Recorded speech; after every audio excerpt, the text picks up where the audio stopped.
Hello YouTube, welcome back to Nutkin Farm. Nice and peaceful, isn't it? Ducks on the lake and yeah, very nice outlook. It's a bit calm before the storm. Everyone's a little bit worried that the rain's coming back to the northern rivers again next week, and there were some wild predictions of 400 millimetres of rain, which of course is the last thing we need. Right in June 22, where we've already had just under 3 metres of rain this calendar year. And yeah, look, there will be rain, and that's in the forecast, but you just, I think, you have to deal with it and see how much there is. Thankfully, I've got the grass down, as I mentioned in my last video, and I'm taking you for a walk today on block 7, which is hard to manage, but the rewards are there. I mean, there's some nut on the ground there, and some good nuts too. Not quite sure what this variety of tree is. The best guess my agronomist can give me is that they're possibly 660s or something like that. But if any one of you has a better guess, by all means, I'm all ears.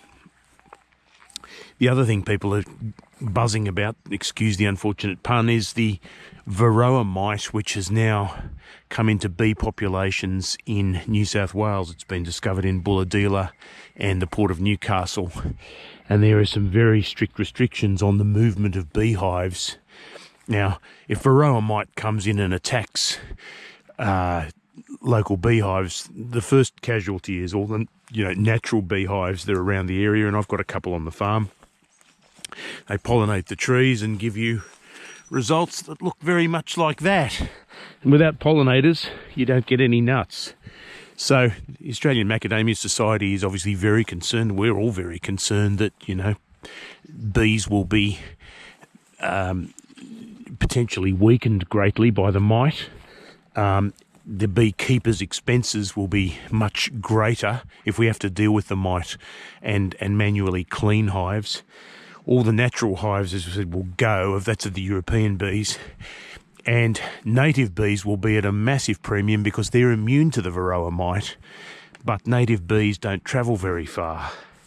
The other thing that might well be stopped is that last spring I had beehives brought to my farm to pollinate some of the trees, or all of them really, and got a great result from that, I think. But the movement of beehives is likely to be very, very restricted, and so that kind of exercise may not be possible in the coming season. So, anyway, enough of the bad news. This video is inspired by a commenter on my channel known as Chilled Out Homeboy. I'm sure he is a chilled out homeboy. A big shout out to him for asking a question that is probably often asked, but it was so simply put and so beautiful. I thought, look, I had to, it deserved a video by itself. And that is, how many trees would I need to give up my day job? That is, what would I need? What kind of farm would I need in order to live off it? How big would it need to be in tree numbers? Look, it's a great question. Obviously, there's no defined answer because, we don't know what his financial situation is, whether or not he'd be buying a farm with debt that needs to be serviced, or whether he could do it debt-free, what sort of other needs he had to, cater for in terms of his financial survival. I mean, I went to an investment advisor once, and I'm certainly not providing investment advice in this video, but one of the questions they'll ask you first up is always, how much do you need to live on? And then the next question is often, how much do you want to live on? And, the answers to that can be infinitely variable. I mean, individual people end up with different answers sometimes. There's days you think all you need is love, and there's other days where all you need is, $26 billion. However, we can answer the question to an extent. How many trees do you need? It's a mathematical exercise, and, a little bit of maths on YouTube is probably a dangerous thing, but why don't we do that exercise and give Chilled Out Homeboy an answer to his question. Now, In this industry, we generally look at stats not by trees as such, but by planted hectares. And so what we measure there is the amount of nut in shell you can get from a planted hectare of macadamia trees. And we will return to the number of trees, don't worry, but that's the general idea. So block 7 here is just under 1 hectare. There's some gaps. I've planted them with some new trees. These are my $6 specials that I planted last summer, and some of them have struck beautifully well. They're 741, so they're pretty unbreakable. Others, well, there's a gap. But in a planted hectare of macadamia trees, you'll have a few duds and you'll have a few star trees. This is why we sort of average it out. So the stats we benchmark in the industry are the amount of nut in shell per hectare, standardised at 10% moisture and 33% kernel, which is, you know, say average for macadamia nuts. So, and we're paid on nut in shell, so it kind of makes sense for the purpose of comparison. So the average around the place is about 2.5 tonnes, but you know, the AMS says, look, we really need to be moving to about 4.5 tonnes a hectare to remain competitive. And there's some reasons why. If you get, for example, 3 tonnes a hectare per planted hectare, and you know that your macadamia price in 2022 is going to be $4 a kilo, that's easy maths. 3 tonnes, that means, you know, you're going to get $4,000 a tonne, and you get $12,000 in revenue. You then measure the cost per planted hectare, and that is something you can do over time because a farm has a certain number of hectares, and you can add up all your costs and divide it by the number of hectares. The AMS information's getting a bit long in the tooth, but they're sort of assessing costs at, you know, anywhere between $7,500 and $9,500 per hectare. But if we say, for the sake of the exercise, your costs of a planted hectare are $8,000, you've got nuts of $12,000, costs of $8,000. That leaves you with a notional profit of $4,000 after expenses, but before tax, and you know, $4,000. If you wanted $100,000 to live on, you would therefore need 25 planted hectares of macadamias in order to get you that kind of income. Now, what sort of challenge does that present? Well, a lot of macadamia farms in the Northern Rivers are under 25 hectares. There are plenty in the Bundaberg area that are large operations, but 25 planted hectares is sort of on that sweet spot where if you wanted to manage it solo, you kind of could. It's at the edge of, you know, needing to hire an employee, which would put your costs up again. Obviously, they want to earn probably $100,000 themselves. So, if you know, Chilled Out Homeboy's idea is, I want a macadamia farm and I want to be able to live off it, then perhaps at that sort of money, if you could live on $100,000 a year gross, 25 hectares would be what you might want. Now, if the price goes up, obviously, you know, the same farm, if the price was $5 a kilo like it was the year before, you'd be talking $125,000. And there's those vagaries. But, you know, there's people who do live off smaller farms. One is, you know, my neighbour, Peter Fraser, who has been living off his farm for over 40 years. He has a much smaller planting. He's on about 8 hectares, but he's getting something like 6 tonnes a hectare off his farm. And so he's getting the results of a much bigger farm off a much smaller number of hectares and a much smaller number of trees. So let's take our mathematical analysis and say, okay, well, we know for the sake of the argument we want 25 hectares of trees. How many trees actually is that? And look, it depends really. I mean, there's gaps in orchards and things, but in general, when orchards are planted, they're planted on a row spacing. So, and the row spacing is quite easy to calculate. One of the common spacings, which is nice and easy for our purposes, is 10 by 5. That is, the trees are planted 10 metres apart, that is sort of left to right, and then 5 metres between the trees. And as a result of that, each tree takes 50 square metres of space.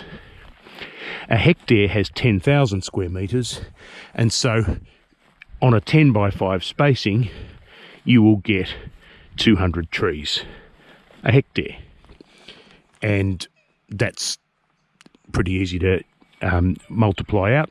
At 200 trees a hectare, if you need, 25 hectares, you're going to have about 5,000 trees, if my maths are correct. So if you take that 5,000 trees and say, well, look, what if I have closer spacing? What if I do 8 by 4? What if I do 7 by 4, which was about as, 7 by 3, which is about as ambitious as some of the early farmers got before they got into trouble. Just bear in mind that you're farming nuts, not trees. We're looking at feeding you, chilled out homeboy, and whoever else is looking at this sort of exercise, and the spacings at the end of the day, the trees will use the available space, and it's then just a question of when you have to manage them and prune them back. Obviously, the closer the spacing, the sooner you have to do that. But there's only so much sunlight in a hectare. There's only so much rain in a hectare. If you do a spacing that, is a longer term bet, and you're doing this over a long term, the wider spacing is probably more desirable because it lowers your costs over time. Even though the initial money that you get from it is lower. So, yeah, look, at 200 trees a hectare and 25 hectares, well, there you go, 5,000 trees. And that might be the answer to Chilled Homeboy's question. But that's where the simplicity really ends, because the big message for anyone thinking of doing this full-time, completely tree changing, is that there are conditions that mean that you might not get that crop. You can't guarantee any farming crop, but there are things that get in the way of macadamia crops that make them, feast one year, famine the next. There are storm events, there are pest events where pests can overrun things. There are droughts, there are floods like there were this year, and there are just some conditions where, for whatever reason, there can be heavy rain during a flowering period, which is, a risk this year. There's the Varroa mite, where bees might not be able to get to pollinate your trees. There are many, many risks, and so, obviously the risks are far greater if you're doing it with debt. If you're doing it debt-free, well, you can sort of treat the nuts as more of a bonus, but if you actually need to live on the nuts, well, what most of those farmers do is that they have a second string to the bow. My builder is a macadamia farmer. That's fabulous. There are other macadamia farmers who offer services to other farmers. There was a lovely couple I was talking to who was looking at exactly the kind of change that Chilled Out Homeboy is talking about, and their plan was to have a reasonable size macadamia farm, not the full size, but to rely on a combination of that and the husband's former job as a mechanic, and thought he'd provide mechanic services, which are absolutely treasured in the Northern Rivers because of all the farm machinery. And so that there'd be those two strings to the bow, and if the macadamias somehow didn't come through, there'd still be things to fall back on. In my case of my neighbour, Peter Fraser, who's getting these fantastic results from his trees, he's received an award previously from the AMS for being the most consistent cropper, the most consistent farmer over a 5-year period. So he really knows how to repeat his results. However, even he said, in times when the macadamia price was quite low, he very much had to rely on his wife's income as a nurse. And that's the sort of second string he relies on, apart from trying to make a small number of trees turn out beautiful results, which he does pretty much all the time. So don't just think one-dimensionally if you want that tree change, if you want to, if you want to come and be a full-time macadamia farmer. A lot of people come into this industry from other industries that are still useful, still making a contribution, and can be adapted to what people need in the northern rivers. And so to have that second string to your bow is very valuable in any industry, in any farming industry in particular, where at any given moment you might lose your crop, or there might be a crisis, or some trade conditions that mean you don't get a price that reflects your cost of production.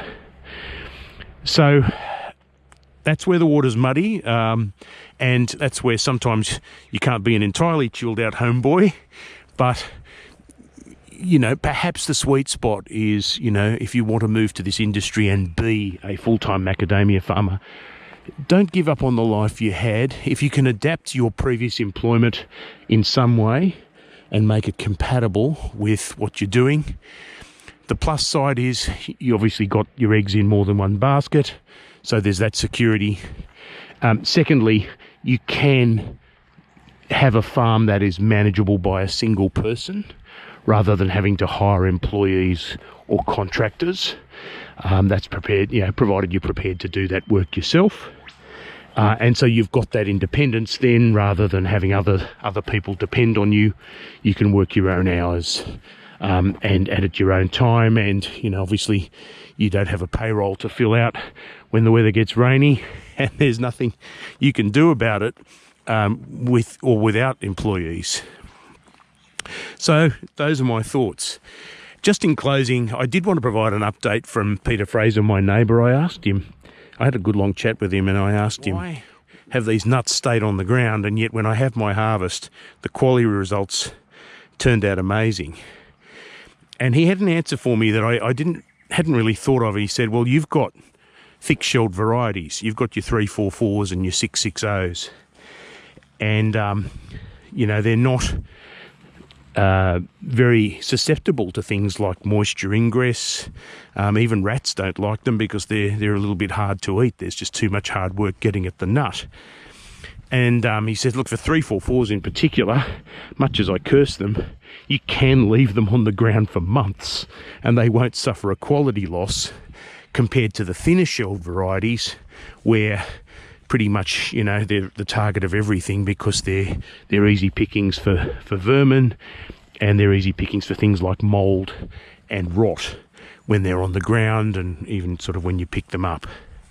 So that was encouraging information, and all the more confirmation of my choice of variety R for my new plantings, because it's the only one of those new varieties that has a reasonably thick shell and husk, and is hopefully able to withstand some of the vagaries in terms of weather that we appear to be facing in a climate change sort of scenario. And it might be a wise choice if you're looking at doing that tree change yourself. So thanks for tuning in, guys. I would love anyone who's actually made that change themselves to chip in a comment. There are things I will have missed because I don't want to make the video too long. But it would be interesting to hear anyone else's experience of having made that change to being a full-time macadamia farmer, as opposed to my sort of lifestyle macadamia farming situation. And that's something I've done videos before on, and you won't need to hear from me any more about that. Have a lovely week. I hope it doesn't rain too hard on you, and look forward to talking with you again soon. Bye for now.